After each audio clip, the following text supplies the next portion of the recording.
오늘 주실 하나님의 말씀 함께 봅니다. 고린도후서 12장 말씀입니다. 고린도후서 12장 11절 한 절의 말씀입니다. 고린도후서 12장 11절 한 절의 말씀입니다. 혹시 나중에 예배 마치고 요거 제주 있는 분 요거 깜빡깜빡이는 거 다시 리셋을 좀 해주세요. 여기 우리 이게 너무 시계가 깜빡깜빡거려서 설교에 방해가 됩니다. 12장 11절 다 함께 일어나시고 우리가 봉독하겠습니다. 소리가 목욕탕 소리 나니까 좀 조정해 주시고요. 같이 읽습니다. 시작. 내가 어리석은 자가 되었으나 너희가 억지로 시킨 것이니 나는 너희에게 칭찬을 받아야 마땅하도다. 내가 아무것도 아니나 지극히 크다는 사도들보다 조금도 부족하지 아니하리라. 아멘. 우리 앉으시겠습니다. 할렐루야. 네. 은혜 받으실 준비 되셨습니까? 네. 은혜는 제가 드리는 게 아니라 여러분이 받으시는 겁니다. 마음을 활짝 열고 한 말씀 한 말씀 떨어질 때 아멘 주여 저 말씀 제 말씀입니다. 그래서 여러분이 받고 마음에 새기고 받고 새긴다고 되는 게 아니라 이제 나갈 때는 오늘 말씀대로 그렇게 살아가는 겁니다. 그렇게 살아간다고 하는 게 사람에게 돕고 휴지를 줍고 이런 손과 발의 실천도 중요하지만 만약에 오늘 믿음은 오늘 건 아니지만 믿음은 의심 없이 사는 것입니다 라고 그 말씀을 받았으면 나가는 순간부터 아무것도 의심하지 않는 겁니다. 그게 말씀대로 살아가는 거예요. 마태복음 6장을 가지고 너희는 마음에 근심하지 말라는 말씀을 듣고 나간 다음에 실천이 뭐냐면 근심 덩어리가 있어도 근심하지 않는 겁니다. 그게 말씀대로 사는 거예요. 그리고 너희 손으로 수고하여 형제를 도우라는 말씀이 있으면 그때는 나가서 손으로 돕는 겁니다. 그게 말씀을 실천하는 거예요. 그게 삶의 실천도 있고 우리 믿음에 나타나는 반응도 있는 겁니다. 염려하지 말라면 염려하지 않고 살아가는 게 말씀대로 사는 것이고요. 구제하고 섬기라고 말씀을 들었으면 구제하고 섬기는 것이 말씀을 여러분 실천하는 것이고요. 놀라지 말라 그러면은 누가 나타나도 막 흉악하게 생긴 사람이 나타나도 놀라지 않는 게 말씀대로 살아가는 거. 이게 말씀대로 살아가는 것을 abstract, 아주 추상적이게 생각하지 말고 tangible하게 아주 손에 잡히는 대로 그렇게 말씀대로 살아가는 겁니다. 오늘 제목이 그래서 열등감을 극복하라. 이 말씀이 떨어지면 여러분 오늘 말씀 듣고 기도할 때 열등감 하나님 앞에 올려드리고 나갈 때는 천하의 내 앞에 김태희가 지나가도 열등감을 가지지 않는 것. 이게 말씀대로 사는 거라는 거죠. 나가보세요. 열등감을 느끼게 하는데 얼마나 많은 사람들이 여러분 앞에 지나갑니까 일주일 동안. 근데 오늘 이 말씀을 들었으면 재물이 내 앞에 누가 지나가도 말씀대로 살아가는 사람은 이 말씀 받았으면 열등감 가지지 않고 사는 것이 말씀대로 사는 겁니다. 오늘 열등감을 극복하고 그거 쫙 싸가지고 여기 나중에 마지막 기도할 때 하나님 앞에 싹 올려드리고 전라도 말로 싹 다 올려드리고 이 전라도 말이 맞으면 싹 다 올려드리고 그 다음에 여러분은 아주 자유롭게 떠나는 겁니다. 그리고는 어떤 환경과 조건과 나보다 많이 가지고 나보다 잘난 사람이 있어도 열등감의 노예가 되지 않는 겁니다. 주님 안에서 자유를 느끼는 거죠. 그러한 역사 우리 가운데 일어나게 될 줄 믿습니다. 그래서 오늘 시작을 이렇게 질문하면서 시작합니다. 살아오시면서 열등감 때문에 힘들어 보신 적이 있으십니까? 사람이요 모든 분야에 열등감을 느끼는 사람은 잘 없습니다. 모든 분야에 전 분야 360도 나는 다 열등감이 있다라고 할지는 않겠지만 누구든지 한두 분야에는 열등감을 가지고 살아갑니다. 한두 분야는 있는 거예요. 특히 대한민국에 살면서 사람들이 가장 많이 가지는 열등감 중에 하나가 뭐냐면은 교육 컴플렉스입니다. 교육에 대한 컴플렉스. 대한민국이 왜냐하면 교육이 굉장히 중요시하고 옛날에 과거 급제하는 입신양명의 그런 시스템이 우리에 깊이 배어 있기 때문에 어느 대학에 들어가느냐 이런 것 때문에 열등감을 굉장히 많이 가집니다. 그래서 소위 말하는 대한민국에서 서울대학교를 들어가지 않은 모든 사람은 학력 컴플렉스를 가지고 살아갑니다. 그렇게 말해도 과언이 아닌 거지요. 근데 이 말도 서울대를 안 들어가서 이런 말을 하는 거예요. 무슨 말이냐면 언젠가 제가 서울대를 나온 분의 이야기를 들어봤습니다. 본인이 살아오면서 가장 큰 열등감을 언제 느껴봤냐고 얘기를 하니까 서울대학 들어가서랍니다. 우리는 서울대학 못 들어간 대한민국의 99%는 다 열등감을 가지는 줄 알았는데 자기는 서울대학 들어가서 제일 큰 열등감을 가졌답니다. 보통 고등학교 때는 전교에서 1등을 했는데 들어가 보니까 전부 똑똑한 학생들만 있어서 처음으로 강한 열등감을 거기에서 느껴봤다는 거예요. 안 들어가 봤으니 저는 몰라요. 근데 이해는 돼요. 이처럼 세상 어디에도 아무리 좋은 자리에도 열등감은 존재합니다. 특히 지방에서 자라신 분들, 사대문 아니고 지방에서 자라신 분들이 여기 많이 계시죠. 지방에서 자라난 학생들이 수도권이나 서울에 있는 학교에 오면 사투리 자체가 열등감 아닙니까? 입만 열면 열등감 장렬입니다. 사람들이 사투리 하나만 가지고도요 얼마나 비웃는지 모릅니다. 그냥 나는 사투리를 쓴 것뿐인데 웃기는 사람이라고 생각을 하는 거예요. 이 사투리 자체가 굉장히 사람을 가볍게 느끼게 만들어서 가벼운 사람이라고 오해를 합니다. 사투리만 써도 웃기다고 웃겨봐 그럽니다. 그리고 때로는 무식한 사람이라고 선입견을 가지는 거예요. 딱 입을 열었는데 사투리를 써. 무식하구나. 그런 거 사투리 쓰시는 분들 다 경험하셨죠?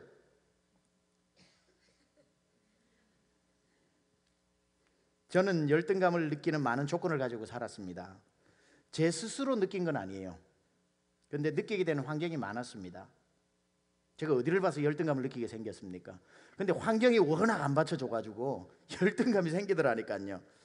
초등학교 때는 집이 우리 동네에서 제일 못 살았으니까 학교에만 가면 1년에 2번씩 꼭 열등감을 느끼게 해줍니다. 그 조사하잖아요. 조사 학교에서 1년에 한두 번. 부모님 학력 조사하잖아, 그렇죠? 부모님 고등학교 나온 사람 손 들어봐.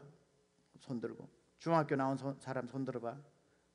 대부분 들고. 죄다 거짓말이에요, 걔들. 우리 두동에는 자기도 고등학교 나오기 힘든데 무슨 부모님이 중학교를 나왔어요. 근데도 들으라 그러면 다 들어. 들으면서 보면서 거짓말. 근데 저희 부모님은 다 무학이니까 이 참 처음에는 저도 중학교로 손들다가 도저히 양심이 찔려서 나중에는 초등학교로 손들다가 4, 5학년 때는 6학년 때는 에이 모르겠다 무학에 손들었어요 그냥. 집에 냉장고 있는 사람 손들어라 그러죠. 냉장고가 있나요? 집에 가스레인지 있는 사람 손들어라 그러니까 있나요? 없죠. 집에 전화기 있냐? 남들은 한두 개 손드는데 저는 손들 데가 한 군데도 없었습니다. 초등학교 4학년 때까지 전화기를 제가 한 번도 손에 쥐어본 적이 없거든요. 전화기를. 그때는 그 면사무소에서 돌려가지고 누구 전화 왔다면 뛰어가서 받고 이런 거 아닙니까? 교환원이 해주고. 이렇게 얘기하니까 저도 이제 나이가 좀 들어가는 것 같아요.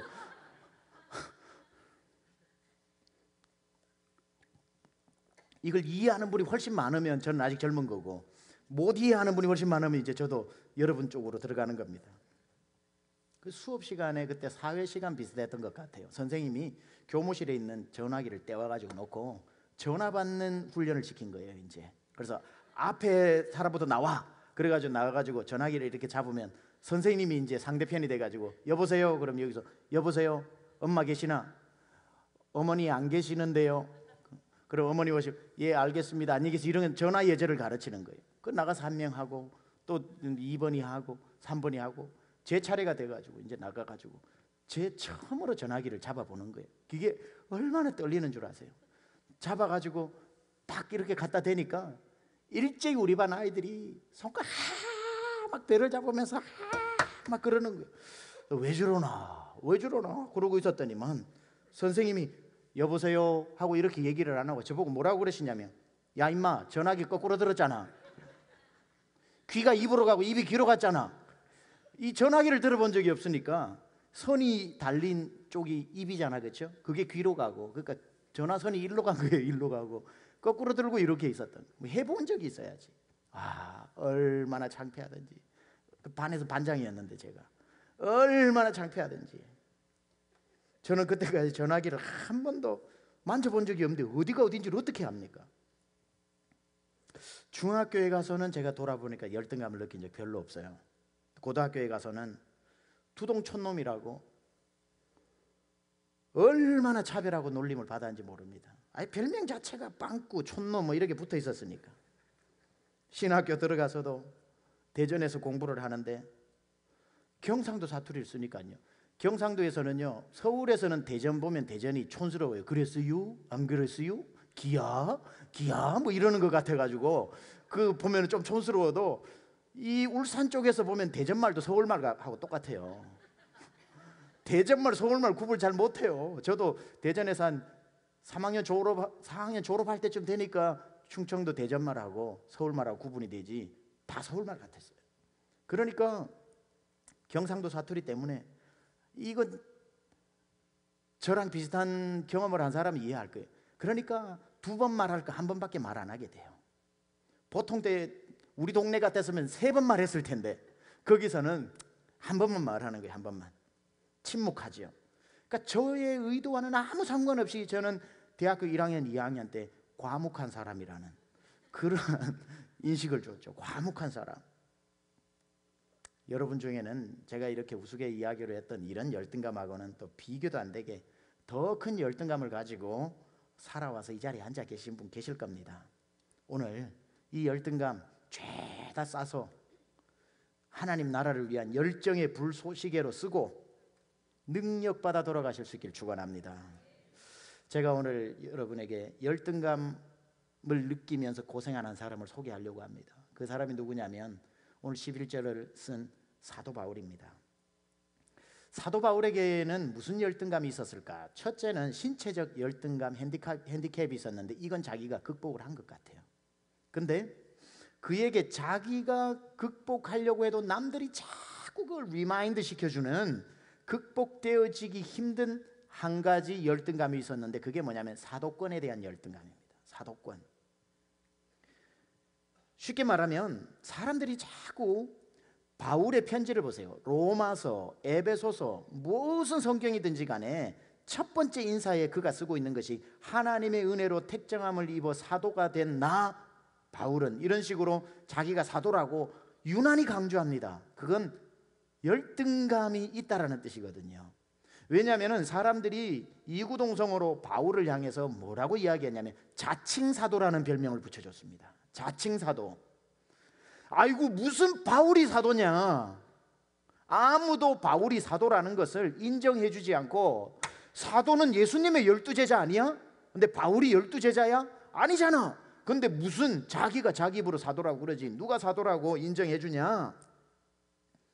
누구에게도 사도권을 부여받은 것이 공식적으로 인정되지 않고 자기 자신은 사도가 맞는데 사도라고 주장하고 살려고 하니 이 12사도의 그 기라성 같은 그 위험 앞에 자기가 너무 이게 열등적이더라는 거예요. 근데 이 열등감이 개인적 감정으로 끝난다면 모르겠지만 이게 사역에까지 방해가 되더라는 거예요. 사역에까지. 사실 사도의 조건으로 따지자면 사도 바울은 사도의 조건에 부합되지 않은 건 사실입니다. 초대교회가 사도를 어떤 기준에서 뽑았는지를 우리는 살펴볼 필요가 있습니다. 어떤 기준을 가지고 사도를 뽑았을까를 알 수 있는 건 사도행전 1장에 가면 나오는데요. 가룟 유다가 예수님을 배반하고 목매어 자살함으로 말미암아 스팟이 티오가는 남죠. 그 티오가 남을 때에 그 자리에 마띠아를 집어넣으려고 선출을 할 때에 그 기준을 설명해 주는 게 나옵니다. 우리 함께 사도행전 1장으로 가봅니다.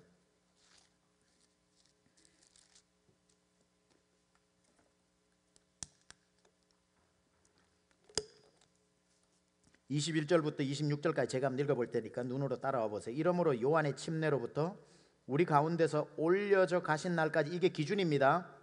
누굴 뽑을까? 그러니까 요한의 침례로부터 우리 가운데서 예수님이 승천하여 가신 날까지 주 예수께서 우리 가운데 출입하실 때에 항상 우리와 함께 다니던 사람 중에 하나를 세워 우리와 더불어 예수께서 부활하심을 증언할 사람이 되게 하여야 하리라.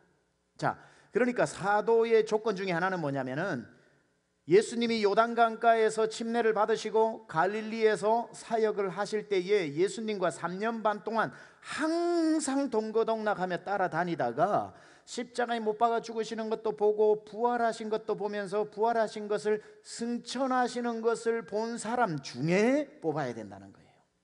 이 기준으로 볼 것 같으면 사도 바울은 자격 미달이 맞지요. 자격 미달이 맞지요. 가장 기본적인 조건이 예수님과 공생애를 함께하고 부활하신 예수님을 눈으로 본 사람 중에서 해야 된다고 했는데, 바울은 언제 예수를 믿었냐면 예수님 승천한 후에 믿었단 말이에요. 예수님이 승천하신 후에, 예수님 승천 언제 하시죠? 사도행전 1장에 하시죠. 바울은 언제 예수님을 믿어요? 9장에 믿죠. 그러니까 예수님이 부활하시고 승천하신 후에, 그것도 한참 후에 바울이 예수님을 믿게 되었으니까 사도의 조건하고는 아주 멀었던 겁니다. 따라서 엄밀히 말하면 초대교회가 세운 사도의 조건을 충족하지 못합니다.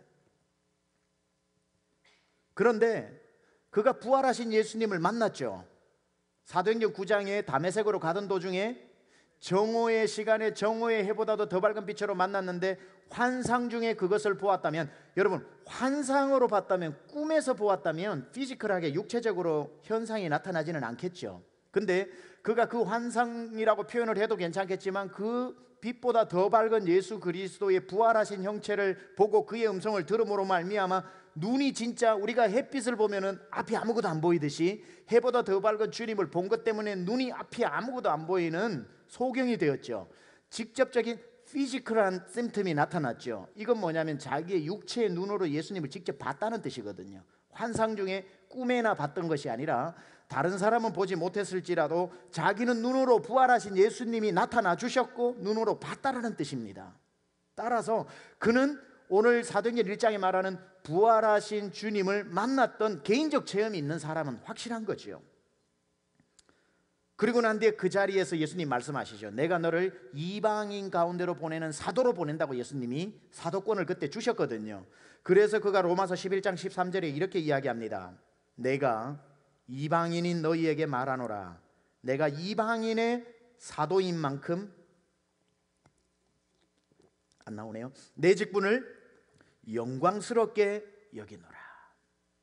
나는 이방인의 사도인 만큼 내 직분을 영광스럽게 여기노라. 그러니까 바울은 나머지 12사도는 엄밀히 말하면 유대인들을 위한 사도였다면, 하나님은 바울을 이방인들을 위한 첫 번째 사도로 세우신 겁니다. 그리고 자기는 그것을 영광스럽게 생각한다고 말하고 있죠. 그런데 자기가 그러한 사도권을 받아가지고 많은 교회들을 이방 땅에 개척을 하죠. 그러다가 오늘 고린도전서를 쓴 고린도전서 후서에 보면 고린도 교회에서 그가 교회를 개척하고 그곳에 담임 목사로서 1년 반 정도 사역을 하면서 튼튼하게 브리스길라와 아굴라 같은 사람을 통해 가지고 교회를 건실하게 세워놓고 열심히 복음을 전하고 부활하신 그리스도, 자기 눈으로 만난 그리스도를 전했는데, 그렇게 해서 사람들이 믿음이 잘 자랐는데, 그리고 바울은 또 교회를 개척하기 위해서 그곳을 떠났는데, 떠나고 난 뒤에 보니까 그 당시에는 순회하는 설교자들이 있었거든요. 자기 스스로 예루살렘에서 보냄을 받았다라고 거짓말을 해서 다니면서 회당에 들어가서 말씀을 전하고 돈 받아가지고 생명을 연명하던 거짓 선지자들이 많이 있었습니다. 그리고 또는 진짜 선지자들 중에서도 다른 교리를 가지고 있었던 갈라디아에서 말하는 다른 복음이 어디 있느냐, 다른 복음이 어디, 다른 복음을 가르치는 다니는 사람이 있었습니다. 다른 복음이라고 하는 것은 다른 복음이 다른 뜻이 아니라 예수 그리스도로만 구원을 받는 것이 아니라 구약의 율법도 지켜야, 그리고 난 뒤에 예수도 믿어야 된다라고 하는 섞인 복음, 민글되어진 복음, 이런 것들을 툭툭 던져주러 다니면서 바울이 복음을 전해놨던 걸 다 원상복귀시켜버리는 나쁜 선지자, 순회 설교자들이 있었던 거지요. 그들이 고린도 교회에 와서 바울이 정말 잘 목양해놓은 성도들에게 바울에 대해서 루머를 퍼뜨리는 겁니다. 왜냐하면 인기가 바울에게 다 쏠려 있으니까 자기들이 자기에게로 인기를 돌리기 위해서 바울을 자꾸 폄하시키는 거죠. 이렇게 얘기 안 했겠습니까? 바울이 여러분에게 와서 자기가 사도라고 하던가요? 지나가는 개가 웃겠소. 사도는 오로지 예루살렘에서 예수님을 3년 동안 따라다니던 12제자가 사도지 왜 그 사람이 사도입니까? 자기 입으로 사도라 그러지요? 그럴 줄 알았어. 바울이 여러분에게 거짓말을 한 겁니다. 아니 다메섹 도상으로 가다가 부활하신 주님을 만났다고 하는데 왜 옆에 있는 사람은 못 봤어요? 그러면은 다 자기가 지어낸 이야기입니다. 그 사람이 사도도 아닌데 사도라고 신분을 속였듯이 그 사람이 말한 것도 다 거짓말입니다. 믿지 마십시오. 아니 신분까지 속인 사람이 그 말인들 진실하겠습니까? 모세의 율법 없이 혹시 그리스도만으로 구원받는다고 말하지 않습니까? 그러던데요. 그게 거짓말이라니까. 우리가 믿어오던 구약의 토라와 구약의 역사를 깡그리 무시하는 그 사람이 무슨 복음의 사역자냐고. 구약의 율법도 믿고 혹시 할례 받지 마라 그러지 않던가요? 그러던데요. 할례도 받아야지. 모세의 법도 지켜야지. 구약도 죄다 지키고 그리고 예수도 믿으면 좋지. 요즘 안식교처럼 그렇게 이야기를 하는 겁니다. 성도를 혼란에 빠뜨리면서 바울이 눈물로 세워놓은 그 사도권을 흔들면서 교회를 흔들고 있는 겁니다. 그래서 바울이 고린도전서를 써보내면서 강조한 말이 뭐냐면 고린도전서 9장 2절입니다. 같이 한번 읽어볼까요? 9장 2절 시작. 다른 사람들에게는 내가 사도가 아닐지라도 너희에게는 사도이니 나의 사도됨을 주 안에서 인친 것이 너희라. 강하게 자기의 사도권을, 이게 열등감이에요. 자기의 열등감 강하게 피력하고 있는 겁니다. 그래서 바울은 고린도전서 15장에서 자기가 사도라는 것을 자랑하거나 악용하려는 마음이 전혀 없지만 자기는 분명 사도라는 사실을 이렇게 고백합니다. 예수님을 눈으로 봐야 사도라고 했습니까? 누가 여러분에게 와서 부활하신 주님을 봐야만 사도라고 했습니까? 예, 나는 봤습니다. 나는 그날 봤습니다. 나는 다메섹 도상으로 가던 그날 분명히 내 눈으로 봤습니다. 얼마나 분명히 봤냐면 내 눈이 멀어질 정도로 나는 그분을 빛 가운데 봤습니다 라고 이야기하면서 그가 이렇게 고린도전서 15장 3절에서 10절에 이야기합니다. 내가 받은 것을 먼저 너희에게 전하였노니 이는 성경대로 그리스도께서 우리 죄를 위하여 죽으시고 장사 지낸 바 되셨다가 성경대로 사흘 만에 다시 살아나사 게바에게 보이시고 후에 12 제자에게와 그 후에 500의 형제에게 일시에 보이셨나니 그 중에 지금까지 대다수는 살아있고 어떤 사람은 잠들었으며 그 후에 야고보에게 보이셨으며 그 후에 모든 사도에게와 맨 나중에 만삭되지 못하여 난 자 같은 내게도 보이셨느니라. 나는 사도 중에 가장 작은 자라. 나는 하나님의 교회를 박해하였으므로 사도라 칭함받기를 감당하지 못할 자니라. 그러나 내가 나된 것은 하나님의 은혜로 된 것이니 내게 주신 그의 은혜가 헛되지 아니하여 내가 모든 사도보다 더 많이 수고하였으나 내가 한 것이 아니요 오직 나와 함께 하신 하나님의 은혜로라. 바울은 이런 사도적 열등감 때문에 자존심이 상하는 게 아니라 복음이 막히는 게 가장 안타까웠던 것 같아요. 자기가 세워놓은 교회가 자기의 사도권에 대한 도전 때문에 성도들의 마음이 팩팩 돌아가는 게 너무 안타까웠던 것 같아요. 요즘 말로 하면 예수님의 12 제자들은 3년 반 동안 예수님 따라다니다가 바닥에서부터 구르면서 잔뼈가 굵어 사도라는 칭함을 받았는데 사람들이 질투를 하는 거죠. 그래서 인정을 안 해주는 거죠. 왜냐하면 남들의 눈에는 바울이 어떻게 보이냐면 어느 날 갑자기 예수님이 택하여 사도로 불러주신 낙하산 군번이거든요. 여러분 낙하산 군번은 이 중에 낙하산 경험을 해보신 적이 있는지 모르겠지만 질투를 많이 받습니다. 저는 이걸 이렇게 재밌게 표현해 봤습니다. 바울은 하나님의 불법 인사다 그랬습니다. 너무 심각하게 그렇게 들어버리시면 하나님이 낙하산으로 떨어뜨리니까 바울이 그렇게 남들에게 인정을 못 받는 겁니다. 누구도 바울이 진짜 사도라고 인정해 주는 사람이었기 때문에 그는 우리가 생각하는 것보다 훨씬 더 여기에 대한 큰 열등감을 가지고 살았던 거지요. 아까 말씀드렸다시피 이게 개인적 자존심이 아니라 복음의 방해가 되면 안 되고요. 여러분도 열등감 다 가지고 있지만 여러분의 열등감이 개인적으로 좀 위축되는 것도 안 좋은 거지만 그것 때문에 복음의 방해가 된다면 그 열등감은 반드시 주님 앞에 맡기고 해결받아야 될 문제입니다. 그래서 오늘 저는 여러분과 함께 남아있는 시간을 열등감이라고 하는 이 무서운 감정에 대해서 한번 나누어 보고, 원래는 제가 오늘 12장 11절부터 12장 마지막 절인 21절까지 준비를 하다가 11절에 멈추었습니다. 왜냐하면 너무 중요하기 때문에. 이 한 구절을 가지고 열등감이라는 것을 우리가 한번 어떻게 주님을 위해 사용할 수 있는지 찾아보고, 다음 시간에는 나머지 12절부터 21절까지 바울이 이 열등감을 어떻게 극복해 나갔는지를 함께 살펴보려고 합니다. 여러분, 한국 사람들이 좋아하는 요리 중에 고급 요리죠, 복요리가 있습니다. 복요리 드셔보신 분 있으시죠? 복어 요리. 복어는 독을 가지고 있는 물고기입니다. 아무나 그냥 잡아가지고 복어탕 끓여서 먹으면 다 죽습니다. 한국에 심심치 않게 옛날에 뉴스에도 나왔죠. 복어탕을 먹고 뭐 몇 명이 죽었다는 얘기. 언젠가 제가 대전에 집회를 갔었습니다. 집회하는 교회에서 저에게 식사 대접을 할 거 아닙니까? 강사니까. 그래서 목사님이 그 장로님 부부하고 복요리집으로 데리고 갔습니다.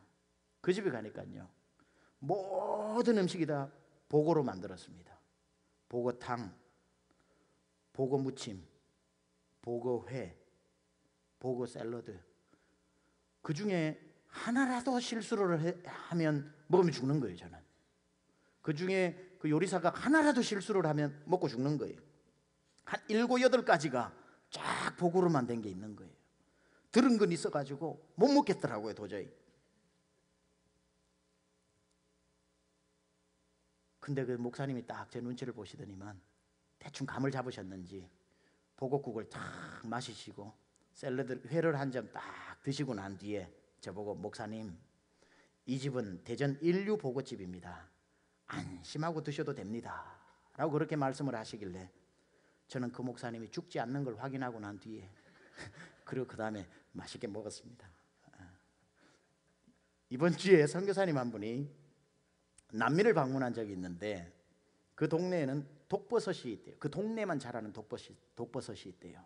색깔이, 독버섯은 화려하지 않습니까? 그렇죠?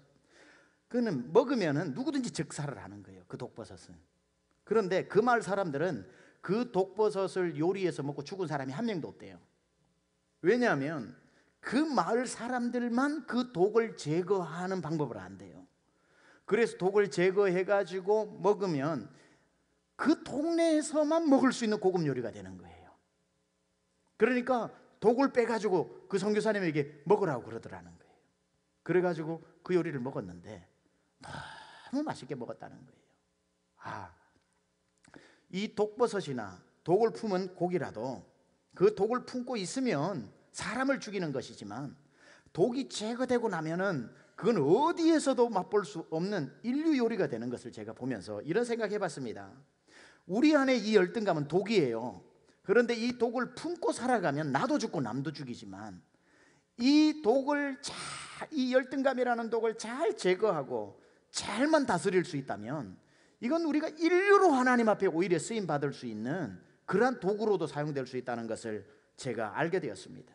복어가 인류 요리사의 손에 잡히면은 인류 요리가 되고, 독버섯도 인류 요리사의 독을 제거할 줄 아는 사람의 손에 잡히니까 그 동네에 가지 않고는 지구 반대편에 몇천 불 내고 날아가야 그 버섯을 먹는데요. 인류 요리사의 손에 잡히는 순간 최고 요리가 되듯이, 우리의 열등감과 복어와 독버섯 같은 우리 인생이 인류이신 하나님 손에 딱 잡히면 우리도 인류가 될 줄 믿습니다. 그래서 저는 오늘 우리의 이 열등감도 어떻게 하나님을 위해서 사용될 수 있는지 몇 가지 소개하려고 합니다. 첫째, 열등감을 사람을 이해하는 도구로 사용하라. 열등감을 사람을 이해하는 도구로 사용하는 아주 좋은 감정이 될 수 있다는 거예요. 아파보지 않은 사람은 아픈 사람의 마음을 잘 이해 못하죠. 열등감을 느낀 적이 없는 사람은 열등감을 가지고 살아가는 사람을 이해 못하죠. 어깨를 축 늘리고 다니는 사람에게 윽박지르기는 하죠. 어깨 펴고 살아라고 채근하기만 합니다. 잘 몰라요, 사람을. 근데 열등감을 가져본 사람은 얼마나 힘들까, 얼마나 외로울까, 얼마나 아플까, 얼마나 자신 없을까, 얼마나 저 마음이 떨릴까, 이런 것들을 경험해 본 사람은 알잖아요. 따라서 열등감은 남을 이해하기 위한 아주 좋은 감정이 될 수 있어요. 그래서 예수님이 하늘에서, 하늘 보좌에서 우리에게 이렇게 하라 저렇게 하라 명령하지 아니하시고, 이 세상에서 하나님과 동등됨을 취할 것으로 여기지 아니하시고, 이 땅에 오시되 그냥 모습으로 오신 게 아니라 종의 형체로 오셨고, 종 중에서도 로마인들은 재수 없다고 아무리 중죄를 지어도 매달지 않는 십자가, 식민지에 살아가는 죄인들만 달았던 십자가에 예수님이 달리시고, 인간으로서는 내려갈 수 없는 데까지 내려가심으로 말미암아, 그리고 몫으로서 평생 사시면서 인간이 겪을 수 있는 열등감의 모든 환경을 몸소 짊어지신 주님이시기 때문에 우리 모두를 이해하실 수 있는 것 아닙니까?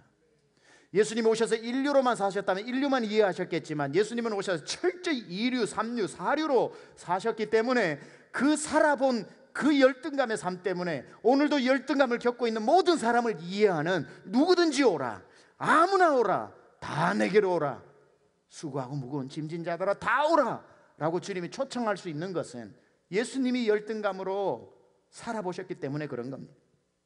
예수님도 사시면서 사역하는 동안 여러분이 학력의 컴플렉스를 혹시 느끼고 있는지 몰라도 바리새인들로부터 얼마나 예수님이 무식한 취급을 받았습니까? 열등감 충만한 공격을 받았거든요. 어느 날 예수님이 회당에 들어가셔가지고 말씀을 가르쳤습니다. 그 정도 하나님이 직접 오셔서 하나님의 말씀을 가르치는데 그게 얼마나 대단한 말씀이겠습니까? 그런데도요, 그 말을 듣고 사람들이 뭐라고 반응을 하냐면은 이렇게 반응을 합니다. 요한복음 7장 14절 15절에 보면은 예수님의 가르침을 듣고 하는 말이 이래요. 이미 명절의 중간이 되어 예수께서 성전에 올라가서 가르치시니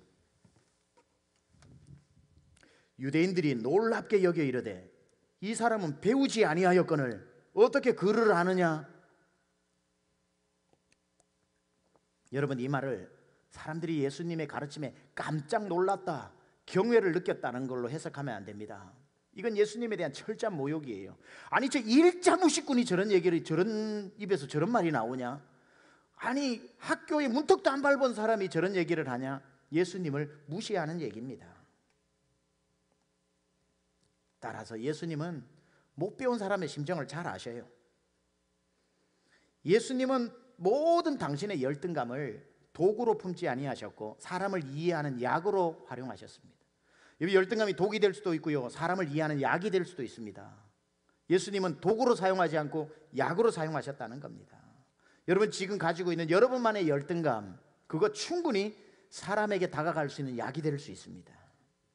열등감의 노예가 되지 말고 그 열등감을 하나님의 사역을 위한 도구로 사용하십시오. 제가 어느 책에서 읽었는데, 어느 책인지 기억이 안 납니다. 영어로 된 책인데 그 내용은 책 제목도 기억이 안 나요. 근데 그 내용이 분명히 기억이 나요. 미국의 어느 도시에 어떤 교회가 있는데 사역을 굉장히 왕성하게 지역교회를 섬기는 교회입니다. 그런데 그 도시에는 특히 뭐가 많았냐면 사창가, 유흥가가 많았습니다. 그런데 그 교회 교인 중에도 옛날에 사창가에서 일을 했던 여인들이 회개하고 예수 믿고 그 일을 청산하고 일반 직장을 가지고 가정을 이루어 살아가는 가정들이 많이 있었던 거예요. 그 정도 되면 누구든지 지금 행복한 가정을 가지고 있으니까 자기의 과거를 속일 겁니다. 숨기고 싶어요. 이해해요. 그리고 그런 얘기만 나오면 꿈쩍꿈쩍 놀라면서 열등감을 가지고 살아갈 수 있겠지만, 그 교회에서 제일 많이 하는 사역이 뭐냐면 그런 사창가 유흥가에 전도하기 위한 사역팀이 왕성하다고 그럽니다. 그런데 놀랍게도 그 사역을 위한 팀들이 뭐냐면 과거에 그 삶을 살았던 사람들이 다 자원해서 만든 팀이라는 거예요.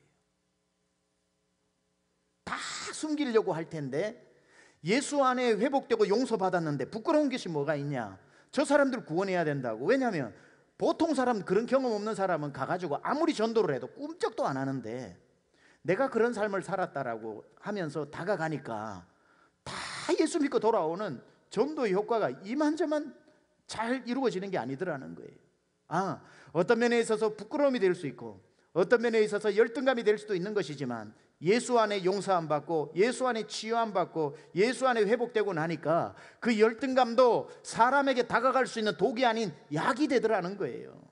여러분, 어떤 열등감도 오히려 그건요, 사람을 이해하고 다가갈 수 있는, 자녀가 속을 썩여보면 굳이 그렇다고 속 썩여줘 이렇게 할 필요는 없지만 속 썩여보면 자녀 때문에 고민하는 부모를 이해하게 되고, 다 여러분이 겪고 있는 그런 핸디캡과 열등감이 사람을 이해할 수 있는 폭을 넓힐 수 있다는 거죠. 두 번째, 열등감이 우리에게 독이 약이 되려면 열등감은 때로는 열정을 만들어내는 연료가 되기도 합니다. 이 열등감이 있는 것 때문에 우리에게 없던 능력이 나타나기도 하는 거예요. 지금 당국대 의대 교수인 서민 교수라고 하는 분이 있습니다. 지금 한국에서 가장 인기 있는 의사고 교수고 강연자고 저술가입니다. 근데 많은 사람에게는 이 사람이 기생충 박사로 알려져 있죠. 그분은 아주 얼굴이 기생충처럼 생겼다고 자기가 그래요. 얼굴에 열등감이 많이 자랐다고. 사진만 빨리 한번 보여주세요. 네. 보신 분들 있으시죠? 예, 예. 이제 닫아주셔도 됩니다. 근데 이분이 지금 가장 인기 있는 의사고요, 교수고요, 강연자고요, 섭외 1위 대상입니다. 저술가 책만 쓰면 베스트셀러가 됩니다. 근데 이름이 서민이에요. 누가 봐도 이름처럼 얼굴이 서민으로 생겼죠. 이분이 쓰는 책은 나오기가 무섭게 베스트셀러가 됩니다. 그의 강연이 있다 그러면은 젊은 사람들과 사람들이 막 몰려듭니다. 그런데 이분의 이야기를 가만 돌아서 읽어보면 초등학교 때부터 겪었던 자기의 이야기를 이렇게 이야기합니다.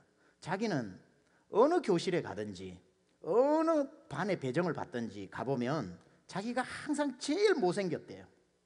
제일 못생겼대요. 그리고 공부는 항상 꼴찌는 안 했대. 꼴찌 바로 앞에 했대요. 꼴찌 바로 앞에서 했대. 제일 못생겼지 제일 공부 못했지. 하여튼 꼴찌 앞은 놓치지를 않았대요. 근데 어느 날 거울을 보다가 이런 생각을 했답니다.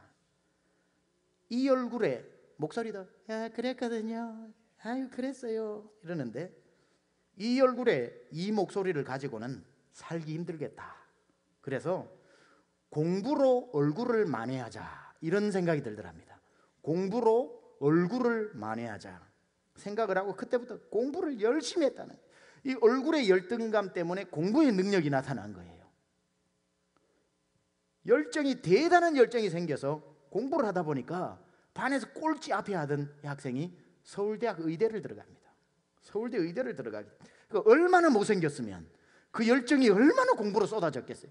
조금 잘생겼으면 대충 열정이 나왔을 텐데 이 얼굴 가지고는 도저히 안 되겠다고 생각을 하니까 공부로 얼굴을 만회하려니 얼마나 열심히 했겠어요. 그래서 이분의 말씀에 의하면, 이분 말씀이에요. 그렇게 해서 서울대 의대를 들어갔더니 못생긴 사람이 다 모여 있더래요. 모두 공부로 얼굴을 만회한 사람들이었다는 거죠. 이분 얘기입니다. 이분 제 얘기가 아니고, 물론 다는 아니죠. 잘생긴 분들 계시겠죠. 하여튼 못생긴 사람은 거기 다 있더래요. 그 얼굴이 공부의 열정들을 다 만들어내더라는 거예요. 열등감은 능력을 만들어냅니다. 여러분, 유난히 시험에 약해서 시험 잘 떨어지는 사람 있죠. 열등감 가지지 말고요, 붙을 때까지 하세요. 왜냐하면 시험 보는 그 순간에, 필기 시험 보는 그 순간에 실기 능력이 엄청 발달되고 있다는 걸 기억하시기 바랍니다. 운전면허를 사정없이 떨어지는 동안에 운전 능력이 얼마나 늘어나고 있는 줄 아십니까? 우리 청년들 여기 와서 ESL 하면서 지금 2년째 영어 영문학을 전공하고 계시는 분들 계시죠. ESL이라고 안 그러고 영어 영문학이라고 이야기를 하더라고요. 벌써 남들은 3개월 만에 그냥 시험 보자마자 6단계 들어가가지고 한 학기 만에 끝내가지고 벌써 학기를 시작했는데, 나는 2년째 영어 영문학을 하고 계시는 분들, 걱정하지 마세요. 그 열등감 때문에 기죽지 마세요. 또 떨어지고 또 떨어지고 또 떨어지는 순간에 영어 실력이 엄청 늘어나고 있다는 거예요. 나중에 보세요. 그런 사람 영어 잘해요. 그런 사람이 회화를 잘해요. 앞서가는 게 없어요. 열심히만 하면 다 이런 지적 열등감도 다른 능력들이 생긴다니까요. 저는 주변에 저희 부모님이 예수를 믿지도 않았기 때문에 기도 안 해줬죠. 친구들이 뭐 기도해 줄리나 만무하죠. 사돈의 팔촌의 친척 아무도 예수 믿는 사람 없고 구원파 형수님 한 명 있었는데 육촌 형님이 구원파라서 집안 재산 다 갖다 팔아버려가지고, 기독교라 그러면 우리 집은 이빨을 갈았던 집안인데, 가문 전체가 이빨을 갈았는데 아무도 기도해 주지 않은 것 때문에 나는 기도하는 사람을 만나야 되겠다 해서 기도하는 아내를 얻었잖아요.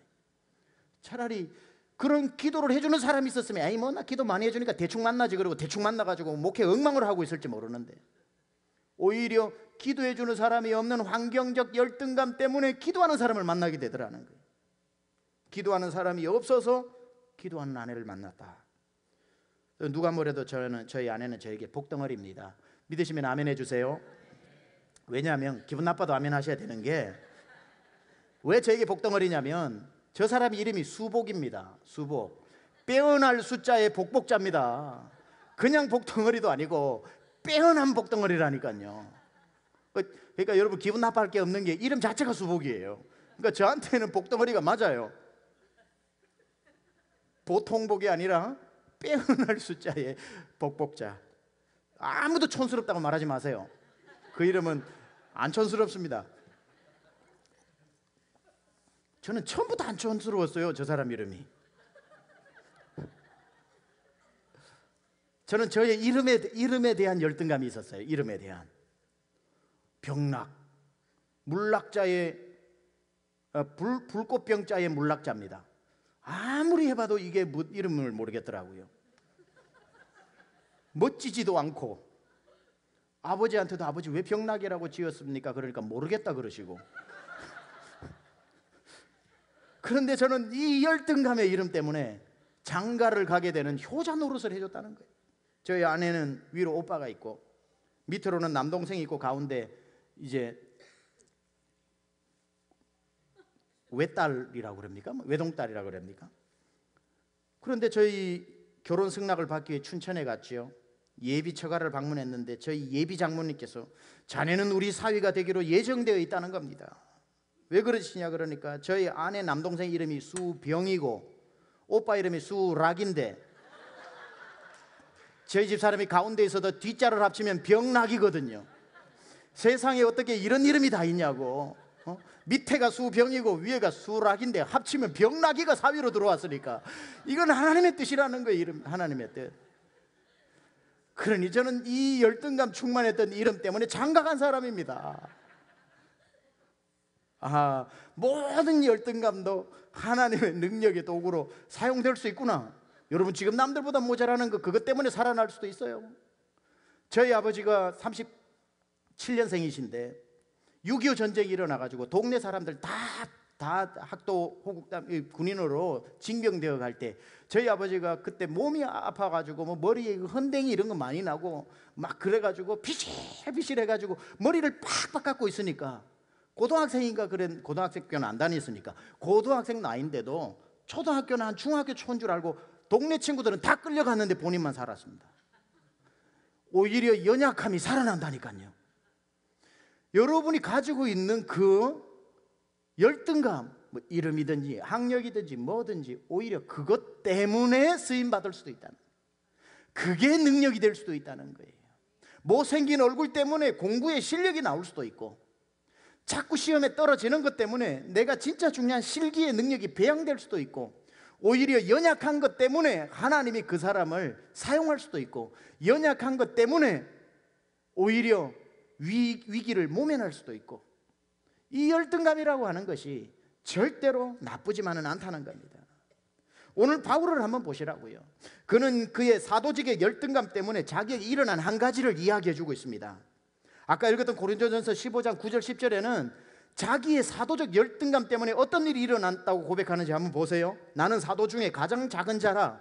나는 하나님의 교회를 박해하였으므로 사도라 칭함 받기를 감당치 못할 자니라. 그러나 내가 나된 것은 하나님의 은혜로 된 것이니 내게 주신 그의 은혜가 헛되지 아니하여 모든 사도보다 더 많이 수고하였으니. 사도적 열등감 때문에 그걸 만회하기 위해서 그에게 일어난 변화는 남들보다 더 충성하는 충성이 나오더라는 거예요. 나 아니면 누가 사도야 했으면 게으름도 나왔을 텐데 나도 내가 생각해도 나는 사도의 자격이 없고 사도 중에서도 마지막 사도라고 해도 할 말이 없고 나같이 부족한 원수막이 교회를 핍박하던 살인자가 하나님의 사도가 되었으니까 나는 이 사도적 열등감 가지고 못한다 하지 않고 이 말도 안 되는 은혜를 받았으니 내 생명 다해 주를 위해 살자고 모든 사도보다 더 많이 수고하는 열정이 나오더라는 거예요. 열등감이 열정으로 바뀌더라는 거예요. 여러분의 그 남들보다 못한 열등감 때문에 열정이 지금 나오고 능력이 배양되어지고 하나님 앞에 더 여러분이 쓰임받을 수 있다는 사실도 기억하셔야 됩니다. 오늘 여러분이 여러분의 열등감에 불평하기보다 오늘 생각하세요. 이것 가지고 어떻게 주님 앞에 사용할까? 이 열등감 덩어리라도 하나님 앞에 어떻게 쓰임받을 수 있을까? 오히려 이것 때문에 내가 하나님의 일을 할 수 있는 것은 혹시 없을까?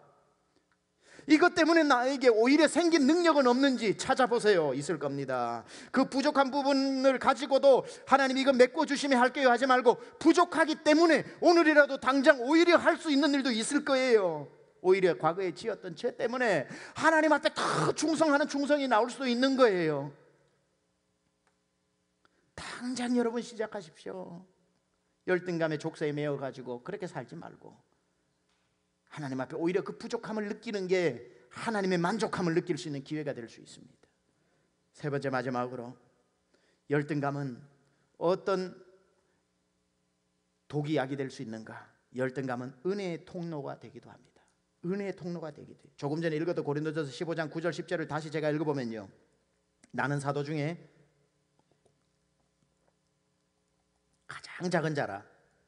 나는 하나님의 교회를 박해하였으므로 사도라 칭함받기를 감당하지 못할 자니라. 그러나 내가 나된 것은 하나님의 은혜로 된 것이니 내게 주신 그의 은혜가 헛되지 아니하여 내가 모든 사도보다 더 많이 수고하였으나 내가 한 것이 아니요 오직 나와 함께 하신 하나님의 은혜로라. 사도권을 이야기하면서 은혜라는 단어가 3번 반복됐습니다. 이 구절에는 바울이 사도권에 대한 열등감 때문에 오히려 가지게 된 한 가지 복을 소개하고 있는데, 그건 뭐냐면 나 같은 사람도 사용해 주시는 하나님의 은혜를 잊어버리지를 않더라는 거예요. 열등감이 내가 봐도 나는 부족한 사람인데, 내가 봐도 나는 교회를 핍박하던 사람인데, 내가 봐도 나는 스데반을 죽인, 여러분 다윗만 우리아를 죽인 살인자라고 착각하지 마십시오. 바울도 살인자였다는 거 아시죠? 여러분 사람 죽여보신 적이 있습니까? 바울은 스데반을 죽인 살인자입니다. 그 외에도 많은 사람을 죽이려고 했던 살인 시도를 했던 사람입니다. 죄인의 괴수라고 하는 게 겸손해서 하는 말이 아니라 진짜 그런 사람이었어요. 그런데 자기가 알아요. 그러니 나는 만물의 찌꺼기로 버려버려도 할 말 없는 사람인데 하나님이 사도라고 불러주시고 나를 사용해 주시는 것은 오로지 한 가지밖에 이유가 없다는 거예요. 은혜 때문이라. 은혜. 그러니까 자기 자신의, 죄송합니다 이런 표현을 써서, 자기 자신의 꼬라지를 알기 때문에 아무리 생각해도 이건 은혜밖에는 없다. 은혜 아니고는 내가 쓰임받는 다른 이유를 나 아니면 누굴 써라고 나는 말할 수 없다. 그러니까 자기가 얼마나 부족한 사람인지 오히려 열등감의 그 상황을 이해할수록 자기가 오늘도 은혜 때문에 이곳에 서 있고 살아간다는 것을 알게 되었다는 겁니다. 여러분, 잘난 사람은 은혜 안에 머물러 있기가 힘듭니다. 왜? 잘났기 때문에. 은혜 때문이지요. 다 주님의 은혜 때문이지요. 말만 그러지만 그 속에는 항상 이 뒤에 울림의 에코가 있습니다. 그래도 나 같은 사람이니까 했지요. 그러니까 나 같은 사람이니까 했죠. 꼭 잘난 사람은 뒤에 메아리가 그렇게 자기의 이름이 등장을 합니다만은, 진짜 못났다고 생각하는 사람은요, 주님의 은혜입니다라고 얘기하는 거기에 어떤 에코도 따라붙지 않고 주님의 은혜일 뿐입니다. only 그거밖에 없는 거예요. 진짜기 때문에. 겸손으로 하는 말이 아니라 진짜기 때문에, 은혜 아니고는 설명해낼 방법이 없기 때문에. 못난 사람은 그래서 자기가 모든 것이 은혜라는 것을 알고 살아가는 사람입니다. 차라리 저는요, 너무 잘나서 은혜 없이도 살 수 있는 사람보다 좀 많이 못나도 은혜를 고백하면서 사는 사람이 되고 싶습니다. 누가 가르쳐주지 않아도, 상기시켜주지 않아도 바울이 제일 잘 알지요. 가장 부족한 사도라는 것, 그런 명칭 듣기에는 많이 부족한 사람이라는 것, 모든 것이 그렇기 때문에 은혜라는 것. 사랑하는 여러분, 우리가 열등감에 갇혀서 열등감의 노예가 되어서 평생 아무것도 못하면서 사는 바보가 되지 말고, 부족하지만 하나님은 하나님의 은혜로 우리를 사용해 주시잖아요. 바울처럼 자기가 사도 중에 가장 작은 사람인데 오히려 은혜 때문에 가장 많이 쓰임 받고 있는 그런 사람이 우리가 되어야 할 줄 믿습니다. 그래서 마무리하려고 마음 정리하지 마세요. 조금 더 남았어요. 네. 이제 결론입니다. 이제 결론.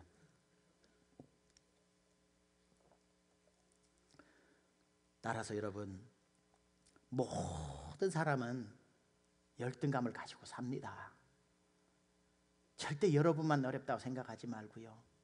다 겉으로는 웃고 있지만 속으로는 울고 있고, 백조처럼 편히 오수를 거리는 것 같지만 그 발은 살겠다고 보삭보삭 하는 게 우리의 삶 아닙니까? 그래서 미국 속담, 참 기가 막힌 속담, 항상 옆집 잔디가 더 푸르르게 보이는 거 아닙니까? 이런 속담도 있죠. 호수 건너편이 항상 아름답다고. 가까이 가보면 쓰레기 더미고, 거기 가보면 다 뭐 독사도 있고, 근데 호수 건너편에서 보면 항상 아름다운 게 풍경 아닙니까? 항상 남의 남편이 더 자상하게 보이는 걸 한번 살아보세요. 남의 아내가 더 애교가 많고 살림도 잘해 보이는 것 뿐입니다. 나 같은 사람하고 살아주는 것만 해도 오늘부터 감사하시기 바랍니다. 남의 자식이 항상 더 똑똑한 것 같고, 날마다 그 집 아이는 A를 받아올 것 같고, 다 아이비리그 간 것 같아도 성적표 까보면 그렇지 않습니다. 조금만 그 사람 가까이 가보면 다 열등감을 가지고 버텨내고 주님 은혜로 살아가는 사람들입니다. 잘나서 걱정 없는 사람 없어요. 모두 남에게 말하기가 부끄러워서 말을 안 하니까 없는 것처럼 그렇지만, 정말 속에 있는 거 다 내놓으면 저러고도 살아왔구나 하는 그런 열등감을 가진 사람 많습니다. 돈이 없는 사람, 돈 많은 사람 부러워하지 마세요. 돈 생기면 행복할 것 같아요? 한진그룹 조양호 회장 지금 딸 감옥에 넣어놓고 그래도 돈 많으니까 괜찮아 하고 있을 것 같아요? 오늘 인터넷 신문을 보니까 중국의 부자 개인 자산이 7조가 됩니다. 개인 자산 7조. 조폭 두목인데 동시에 광산 부자인 한룬그룹 회장인 류한이라고 하는 사람이 경쟁그룹사 11명을 죽여서 사형 선고를 받고 오늘 사형 집행을 했습니다. 7조를 가진 사람인데 그 사람이 마지막에 펑펑 우는 장면이 나온 거예요. 펑펑 울면서 이렇게 선처해달라고 이렇게 얘기했답니다. 가족들에게 만약 다시 삶을 살 수만 있다면 조그마한 가게를 하면서 가족들 돌보면서 살고 싶다. 7조 부자가 그렇게 얘기하고 사형당했습니다. 다시 살 수 있다면 이런 그룹이 아니라 조그마한 가게 하나 하면서 가족들하고 살고 싶다는 거예요. 다 가져도 마지막 소원은 조그마한 가게 하나입니다. 그렇게 따지면 조그마한 가게 하나 있는 여러분이 제일 행복한 사람이에요. 세상 어디에 행복이 있습니까? 세상 어디에 얼굴도 잘생겼는데 몸매도 좋고, 거기에다 머리까지도 좋아, 학력도 좋고, 근데 결혼도 잘해가지고 문만 열고 들어가면 집안에 웃음꽃이 피고, 사업을 했는데 대박이 나는데 100살까지 무병장수하는 사람이 어디 있습니까? 다 한두 가지 서너 가지 아픔 가지고도 남들에게 말 못할 눈물을 머금고도 앞에서는 웃지만 밤에서는 눈물로 침상을 적시는 사람들이 그래도 주님 은혜 안에서 살아가는 거 아닙니까? 그래서 여러분들이 오늘 밤에 고백해야 되는 건 이겁니다. 돈이 아니에요. 성공이 아니에요. 주님의 은혜면 한 평 땅도 감사가 나오는 것이고, 주님 은혜가 없으면 천만금을 가지고도 눈물 펑펑 흘리면서 나는 옛날이 좋다고 말하는 불행한 사람이 되는 겁니다. 지금까지 우리 이곳에 서 있는 것 주님의 은혜이고, 주님의 은혜가 있으면 열등감의 독도 약으로 바뀌고, 여러분 열정을 만드는 인큐베이터가 되기도 하고, 열등감은 늘 하나님의 은혜를 기억하는 효자가 될 수도 있는 겁니다. 오늘 찬양 두고 갈 텐데요, 내가 지금까지 이곳에 서 있는 것은 주님의 은혜라, 그 찬송을 하고 그 다음에 우리 함께 기도에 하늘문이 열리고 그 찬양을 할 때는 여러분 오늘 이 기도를 하세요. 하나님, 부족한 나에게, 바울도 부족하지만 솔직히 바울보다 저는 천배 만배 부족한 사람인데, 하나님, 하나님의 은혜가 오늘 임하게 하여 주옵소서. 하나님의 은혜고, 오늘 말씀드렸습니다. 말씀을 실천한다는 것은 기도할 때 여러분의 열등감, 부족함, 지금 여러분 일주일 동안 불만해서 입이 이만큼 나온 거 다 주님 앞에 맡기고 나갈 때는 할렐루야 하고 나가는 겁니다. 오늘 주님의 능력 받아서, 은혜 받아서 가면 되는 겁니다. 오늘 이 찬송하고 우리 기도하면서 주님 앞에 나가겠습니다.